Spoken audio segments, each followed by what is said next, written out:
유태인의 지혜. 역사적으로 유태인과 관련한 정보들은 매우 많습니다. 그로 인해 유태인의 평가는 때에 따라 다르지만 유태인이 가진 것 중에서 반드시 배워야 하는 것이 있습니다. 바로 지혜이죠.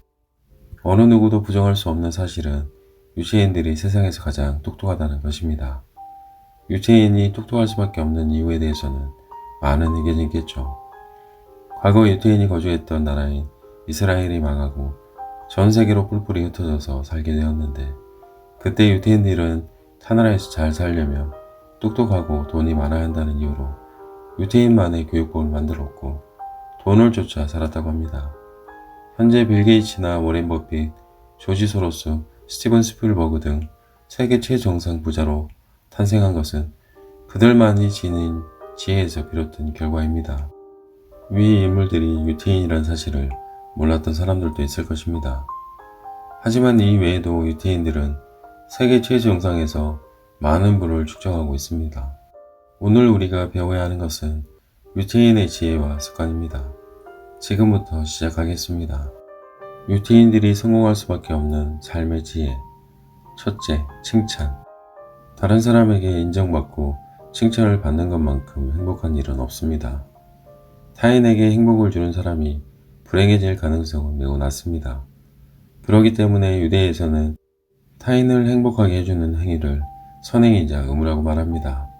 비즈니스 세계에서도 칭찬의 말은 난관을 순조롭게 풀어주는 하나의 열쇠가 되는 것이죠. 되도록 칭찬하는 습관을 가져야 잘 살 수 있게 됩니다. 둘째, 좋은 습관.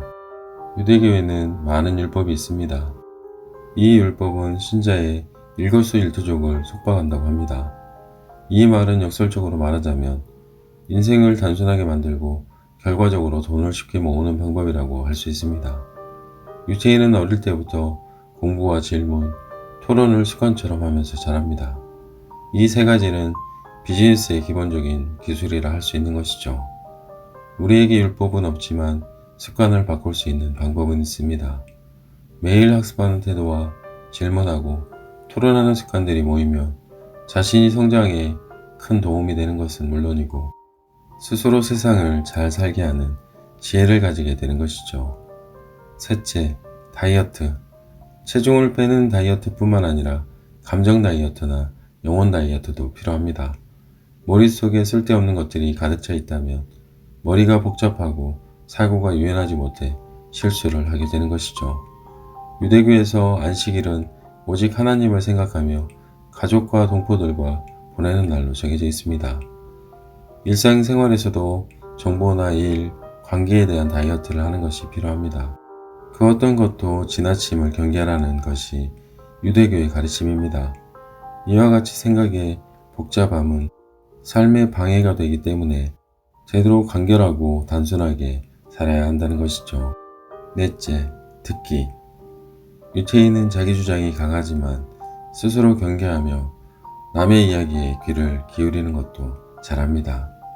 타인의 이야기를 잘 듣는다는 건 상대의 존재를 인정하고 존중하며 마음을 열고 있다는 뜻입니다. 공감대가 형성되면 행복감 또한 높아지게 됩니다. 돈이란 대가는 즉 희생이기 때문에 듣기 싫더라도 남의 의견을 경청하는 희생을 치러야지만 원하는 것을 얻을 수 있게 됩니다. 특히나 중요한 비즈니스라면 핵심 포인트가 되는 것이죠. 다섯째, 한 곳에 머무르지 말자. 유태인은 시대가 변할 때마다 부를 늘려왔습니다. 또한 한 나라에 구애받지 않고 세계 각지에서 업적을 쌓아왔죠. 그들은 유목적인 삶을 통해 이질적인 것을 수용하고 사물을 다방면적으로 보는 통찰력을 길러왔습니다. 지금까지 읽지 않았던 종류의 책 읽기, 새로운 사람 사귀기, 새로운 분야 공부하기 등 새로운 것에 도전하는 사람은 늘 활기차고 역동적일 수 있습니다.